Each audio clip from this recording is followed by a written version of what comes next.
Most companies invest heavily in training, but still struggle to build real skills.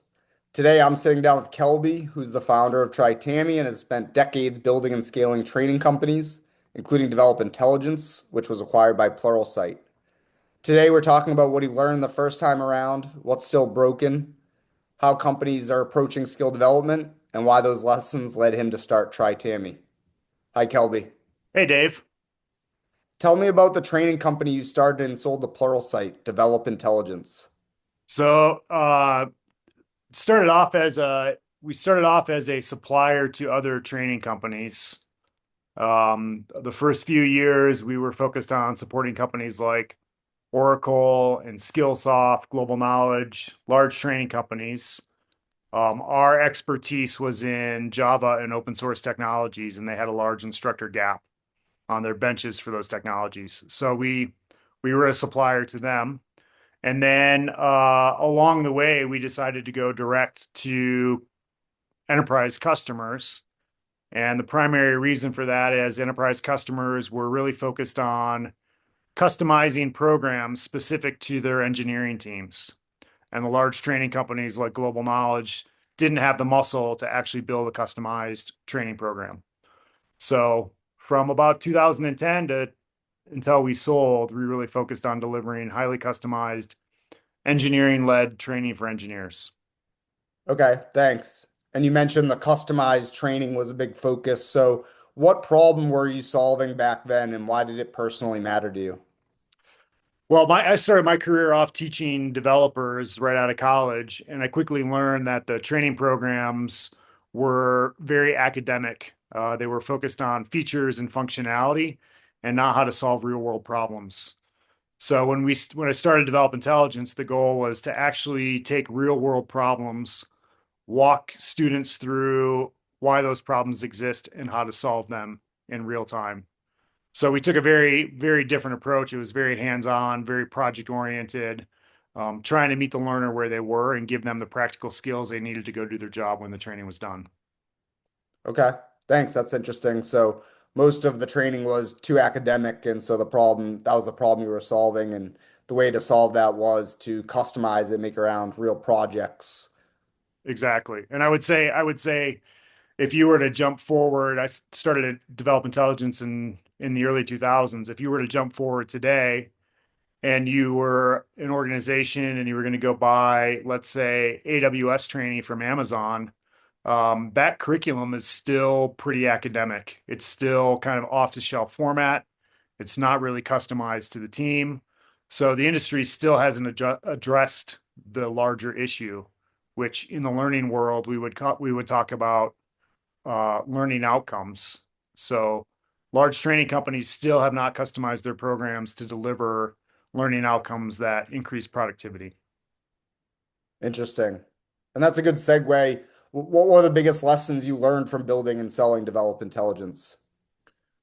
Um, a couple of things. One is because we were such a boutique oriented, high touch, high customization learning partner, it was hard for us to scale our operational staff as we scaled training programs.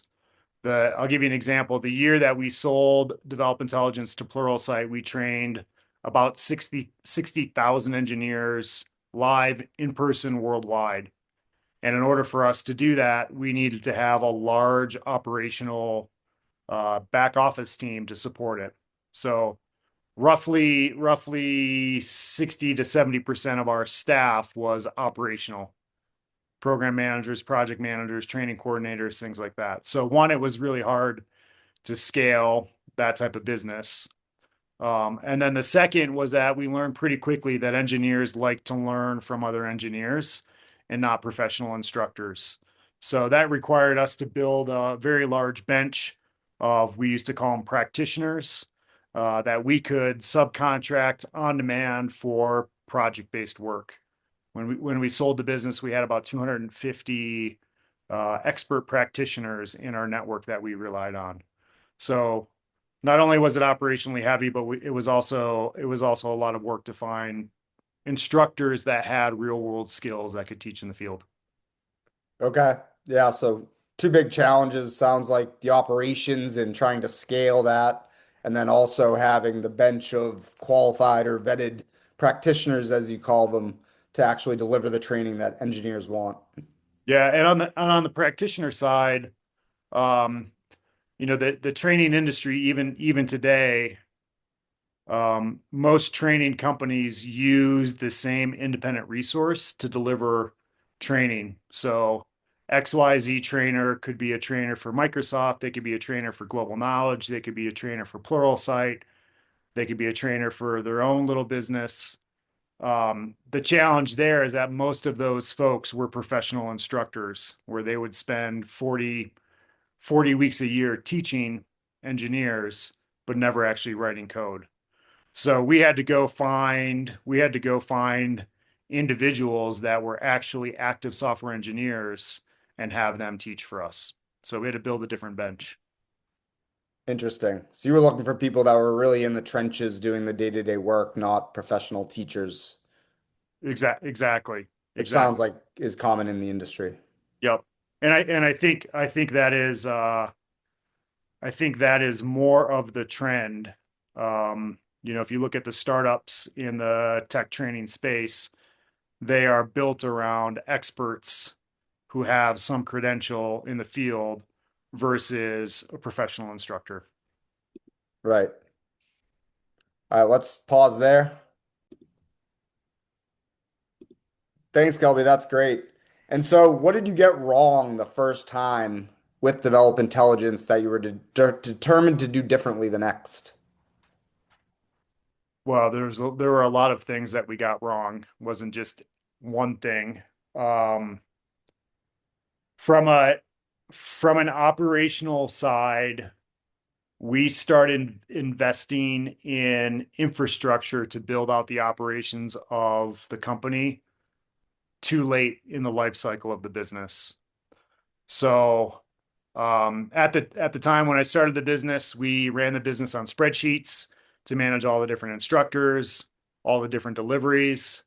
And then we moved from that to project management software, something like Monday.com, which actually was horrible.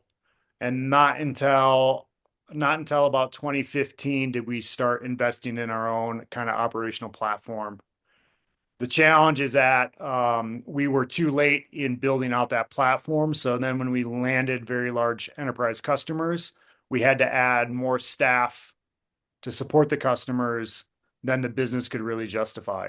So that was, to say it a different way, I think we could have scaled the business both faster and more profitably if we had some type of operations software to manage the training business on. We had we had two different CRMs. We had a project management piece of software, plus we had our accounting software. So we had a bunch of different systems in place to try to manage the instructors and the deliveries and the customers. Okay. So, a lot of different platforms, a lot of information and data in different places, a lot of people to help keep the lights on and the engine running. Yeah, I mean, there's a lot of, delivering a live training program is kind of like putting on a wedding. There are a lot of details that go into it beforehand, and then a lot of details afterwards. And so, just managing, the 75 different logistic steps is time consuming. Definitely. And I got married about 5 years ago, so I can definitely relate to that. Uh, so after selling Develop Intelligence, you had time to think about what you want to do next. Uh, what problems in training or skill development did you keep seeing afterwards that continued to bother you and prompted you to start TryTami? So there were three things that kind of reoccurred over the last few years post sale. One was customers wanted live learning in a more in-demand, on-demand fashion. Most training companies, if you submit a request and say, "Hey, I want a AWS class for my team," most training companies will take anywhere from 6 to 12 weeks to get that class organized. And many of the clients that we interacted with, they had a very short, very narrow window of time. of when the training could occur.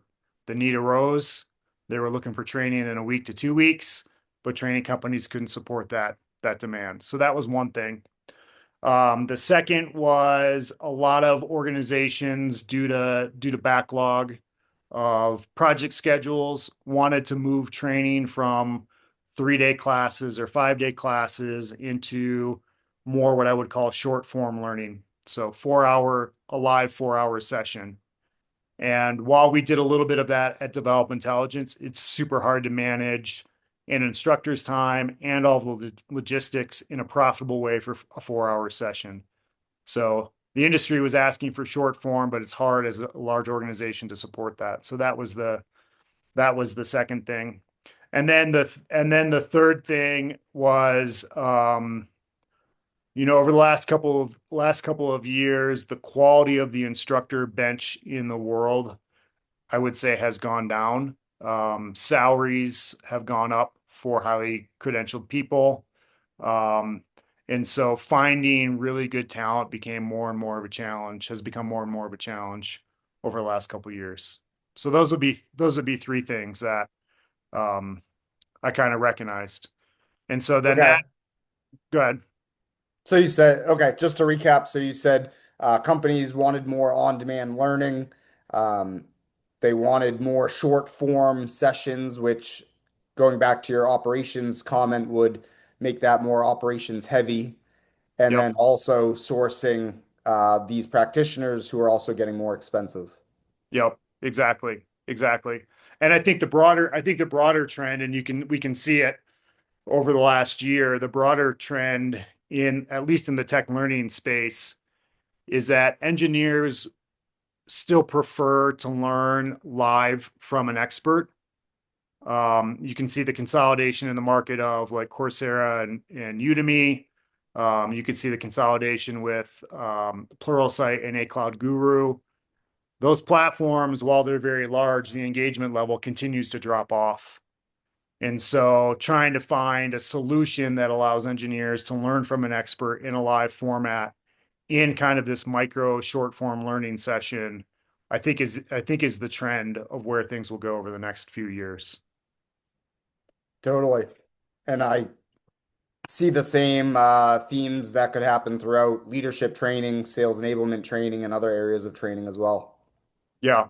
Yeah, exactly. And the amount of information that's available, whether it's through ChatGPT or just the internet, you can get a pretty far way on your own from self-learning, but then you do need an opportunity to ask an expert, how do I deal with this situation? And that's where e-learning kind of falls down, and that's also where traditional classroom-based, 3 to 5 day learning falls down. Right. Okay, great. And so most large organizations have learning and development teams. There's a lot of companies in this space. What are companies doing where they think they're doing this well, but they're not really doing it well? You mentioned earlier, no one's focusing on outcomes. And so, what do companies think they're doing well here, but actually aren't? Uh, on the outcome side, organizations are still, in my opinion, still way too dependent on NPS, Net Promoter Score, to determine the quality of a learning experience. Um, at the end of the day, NPS basically functions as a Yelp review. Some people like the barbecue restaurant down the street, and some people don't. It's not really about the quality of instruction in terms of moving the needle on the job. So that's one thing. I think the industry feels like they're doing the right thing, but it's actually the wrong measure. The other things that I see are I call it like the peanut butter spreading approach, where we know our engineering teams need professional development because organizing live custom experience is hard and expensive and feels overwhelming. We just go and sign up for 1,000 seat license at Pluralsight or 1,000 seat license on LinkedIn Learning to give people professional development. And from one hand, from an HR perspective, it looks like they're doing the right thing. I check the box, training's available. But from an outcome perspective, utilization on those platforms is maybe 4 hours per engineer annually. So they're not actually learning. But from a metric perspective, I can say, hey, everybody's got a license. So I think that's something that's a little bit misaligned. And then I would say the last thing, which is an unfortunate side effect of the learning industry at the end of the day, is that most of the learning and development professionals within an organization end up being vendor managers instead of learning strategists. So they'll have 4 or 5 or 6 different vendors that they work with. Those learning and development leaders end up having to do all the logistics and coordination and don't have the time to think about how do I deliver an outcome within the organization. So again, it feels like they're doing the right thing, but they could actually have a bigger impact if they could function as learning strategists instead of training vendor managers. Right. Right. That's great insight. And so all of that leads us to starting TryTami this year. And so can you tell us how TryTami is taking a different approach to solving these problems? Yeah, so simplistically, we're trying to address the operational inefficiency that exists in the custom learning world. We're trying to address the availability of expert instructors, and we're trying to address the learning and development strategy. So at the end of the day, we're building a platform that allows a learning and development leader or a training operations manager to have a single source of record to manage all of the logistics of all the different deliveries that they're running. So that's addressing the operational efficiency. The platform provides instructor marketplace where, again, learning organizations or training leaders can put in their own internal instructors or their own network of instructors. But the marketplace also provides additional resources that we've vetted and are available. So they can use an internal expert or one of our experts. So that's the expert piece. And then the third piece, the learning and development strategy, we've created what we're calling L&D AI agents. And those L&D AI agents can do things like a job task analysis to help identify skill gaps. They can do things like read in a PowerPoint and convert it into a course for them. Um, the L&D agent does things like registrations and evaluations as well. So we're trying to really simplify the level of effort required to deploy live learning events at scale, customized live learning events at scale. Great. So it sounds like you're really trying to solve for the operational challenges you mentioned at Develop Intelligence with really heavy operations teams and a lot of manual work, and then also the instructor side with providing a marketplace of vetted instructors if a company doesn't have their own internal experts or trainers. Exactly. If something And like, for example, if something like this existed when I was running Develop Intelligence, our operational staff, we probably could have reduced our operational staff from 70% of the workforce down to 30% of the workforce, which on the one hand maybe sounds bad. On the other hand, it would have allowed us to hire more expensive, more qualified instructors, which would have delivered a higher value of experience to our customers.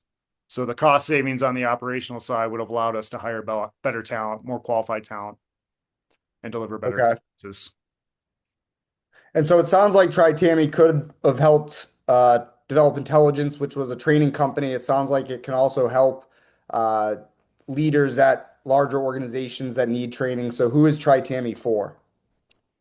It is for both. I would say first and foremost, it's for training companies that are trying to scale their training operations and trying to scale revenue, and trying to get an exponential growth rate out of it instead of a linear growth rate.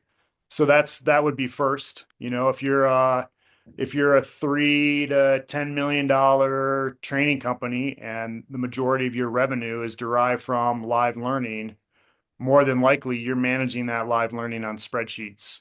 And so this would completely operationalize the business. So that's our first target. And then the second target is there are very large organizations that deploy learning to their employees. One of my former customers in develop intelligence had 40,000 engineers, Wow. and they ran live learning for their engineers all on spreadsheets. So they have the same exact problem. It's just different because it's within an organization. So we're trying to create a platform that is usable for both training companies and internal L&D teams that run and support large numbers of ILT courses. Great. That's helpful. And so what's the current state of the product today? We have been developing the product for roughly a year. We're going to do our first public launch towards the end of January. We've got a couple of beta customers on the platform already. One is a training company. Another one uses it for internal L&D. And so we're a functioning platform. Just tying up some bugs and loose ends to make it a formal product launch. Awesome. And what are you most excited for that's on your roadmap for 2026? Um, Great. That's a great question. A couple of things that we're really pushing into. I mentioned the L&D agent. That's one.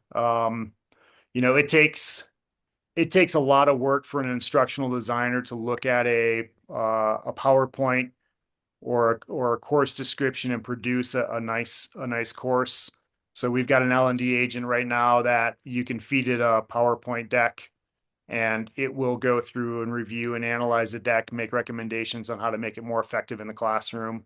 So that's we've got a bunch of tools like that are coming down the pipe, which I'm pretty excited about.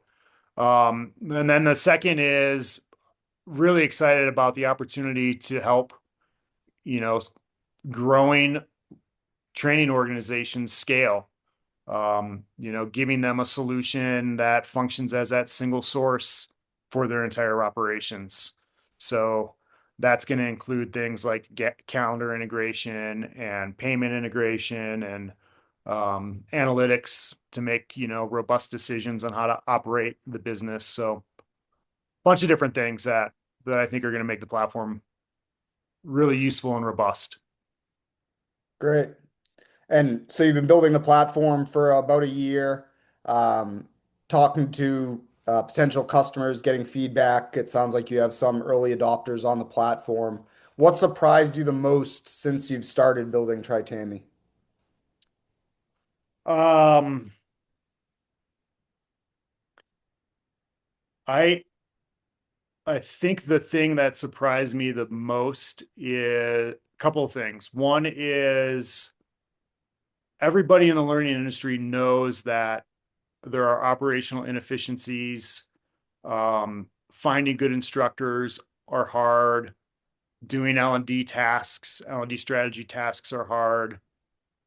But the industry has been doing it the same way for 40 years. So I just was a little surprised at how slowly the industry has been willing to adopt new features, new platforms. I mean, even if you set TryTami aside and you just talk about AI, the learning industry is very slow to adopt AI when it could really leapfrog their capabilities. So that's one thing. Um, the second thing that surprised me is really just how many training companies that we have talked to that literally are still running on spreadsheets. And, we're in 2025, almost 2026. I would have just imagined that the industry would have caught up, but it's, there's a big need, I guess, in the marketplace to solve some of these operational issues. Okay. And here's my last question, and thank you for joining me today. If you are wildly successful and TryTami succeeds in its mission, what will be different in the world in 5 years about how people learn and apply skills at work? I mean, if we're successful with our mission, I th I think TryTami, my hope is that TryTami will facilitate almost near real-time connection between learners and experts. So an engineering team could go on the platform and they could type in a description of the problem that they're dealing with, and through our AI matching, within minutes, they could book an expert's time for that afternoon and get the help that they need. And going back to outcomes, what kind of outcomes will that help drive for these organizations, whether it's a large organization doing internal training or a training company? I mean, simplistically, if a team, let's say a team is working on a project or a a new feature, they've adopted a new technology, they're working on a new feature, and they've, as a team, have been wrestling through a bug with that feature for a sprint, and they're stuck, and that slows down the velocity of the entire engineering organization. If they could book in near real time an expert, a phone a friend type of expert solution, it'll get them unstuck, give them the insight that they need, and the velocity of the development will continue to move forward. So it's really like the outcome is creating the velocity the team needs to continue to deliver. So that would be, 5 years. If you can make the 911 call on the TryTami platform to get the expert and have them connect with you in 3 minutes, it's going to fundamentally change how teams can work. Right. So they'll be able to solve problems faster and then re complete new projects more quickly in less time. They'll be able to release new products, collect revenue faster. Yep.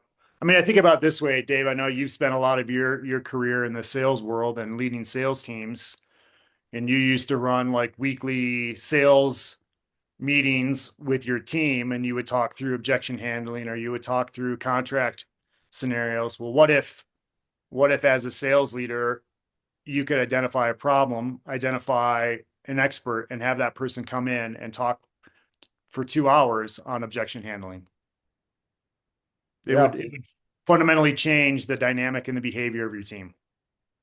Yeah. We'd be able to close deals faster. We'd be able to bring in revenue faster. We'd be able to help the company grow more quickly with less pain. Yeah, exactly. Exactly. Awesome. Well, thanks, Kelby. And so how can people get started with TryTami? Um, the easiest is just go to trytami.com. There's a button on the site that will ask you if you want to do a demo, and just fill out the basic information, and we'll reach out to you. Somebody on my team will reach out to you and set up an account for you and walk you through how to use it, and then you're good to go. Awesome. Great. Well, thanks again for taking time for this quick interview and sharing the story of you and Develop Intelligence and now TryTami. It sounds exciting, the problems you're trying to solve and really make learning from live experts more accessible to engineering teams and leadership teams and sales teams to help companies grow more quickly and be more efficient. Yeah. Yeah. Thanks, Dave. Thanks for the time. All right. Thanks, Kelby. Yep. Bye.